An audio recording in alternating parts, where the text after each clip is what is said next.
Joining us now at the Celebrity Pro-Am, we've got Evan Smith. And Evan, you're here because you love disc golf, but tell everybody out there why you're the celebrity. I played 10 years in the NFL. We won a Super Bowl in 2010 with the Green Bay Packers. Kind of just fell into the sport at the end of my career when it was winding down and my body was failing on me. And, it has really turned into something I truly enjoy. And it kind of gets me going, gets me out of bed in the morning sometimes. How does one who goes through the grind throughout your entire life and your career to get to the professional level of the NFL, to win a Super Bowl, how do you prepare for disc golf, and where does it translate, if anywhere? It translates quite a bit. Even in football, as much as a team sport it is, you are still graded as an individual, so what you do always matters. And, I can't really play team sports anymore, so at least for disc golf, it allows me to kind of focus that energy of being really good at something or trying to, take a skill and perfect it or get really good at it. And it's just a battle. It's you versus you. Every day out on the course. Sometimes I go out and I'll challenge myself. Sometimes it's just a stress reliever. I just got to go throw a disc. Sometimes I just want to go find somewhere new to throw and appreciate the scenery, or find a new course. Sometimes I'm just throwing with my friends. But at the end of the day, just getting out and doing it is really what I enjoy.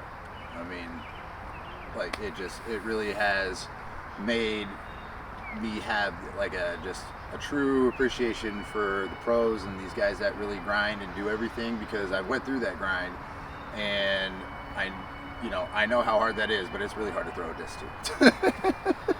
So to follow that up, knowing how well they throw a disc and the professionals that we have in the disc golf, the sport of disc golf, what is it that you most appreciate in terms of their skills, how they're propelling the disc, or the forehand, backhand combos, whatever? What are some of the skills that just blow your mind? They have another gear. That's what it is. They control all that stuff, but when they want to tap into it, they got a gear that we don't have. You know what I mean?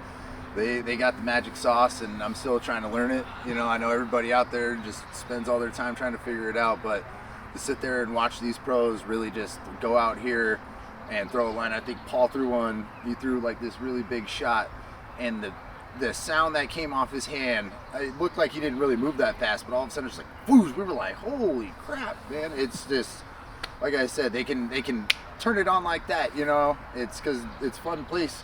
But this course goes from touchy putter shots to you're randomly throwing a max distance driver because you got to lace a 400-foot hole, So it's really cool to see all this. But no, I getting to watch them throw the disc. It's just, you have to appreciate it. It's super hard. It's a really hard thing to do.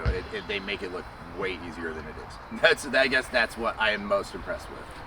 As someone with an NFL schedule and that dedication to your sport, tell us the story. How did you find disc golf? Funny thing, actually, my brother-in-law got me into it. I'd thrown Frisbee with my godfather growing up. That's kind of when it first got put in my hand, the first thing I said was well, this isn't a Frisbee. What is this, And my brother-in-law, I had one disc, like most disc golfers, go out there, throw the same disc on every hole. Didn't really understand what it was, what you were doing. You got a 3. It was yeah, But then towards the end of my career, I just, like I said, football is what I played, but it isn't who I am. And I knew that going forward, I can't live my life based off of that skill anymore. And I knew I needed to kind of find other hobbies that my body would allow me to do and things I could do that were fun. And so me and my brother-in-law, we just kind of started taking me out more and more. And then COVID happened, and we kind of dove down the rabbit hole together. And we just kind of started setting out to try and find new courses, new things to play, and started watching coverage. And then here I am, super fan number 1 all of a sudden. But no, this experience is fantastic. This is I'm like a little kid, I'm a little kid in the candy shop out here. I've just been trying not to show it to them, It's been an honor to have you. Give everyone your 30-second elevator pitch for why they should discover and play disc golf. It's a great sport. You can do it with your family, you can do it with your friends. It's cheap, it's accessible, it's everywhere. There's courses everywhere, and they're free. You can, it takes you half the time than you would playing regular golf. and not to mention you just get to go enjoy nature. I mean, just get outside, just got to get outside, just experience it sometimes. And that's kind of what, the biggest part is for me. Just go outside and just do something. But go throw a disc, as they say. All right, everyone, that's Super Bowl champion Evan Smith.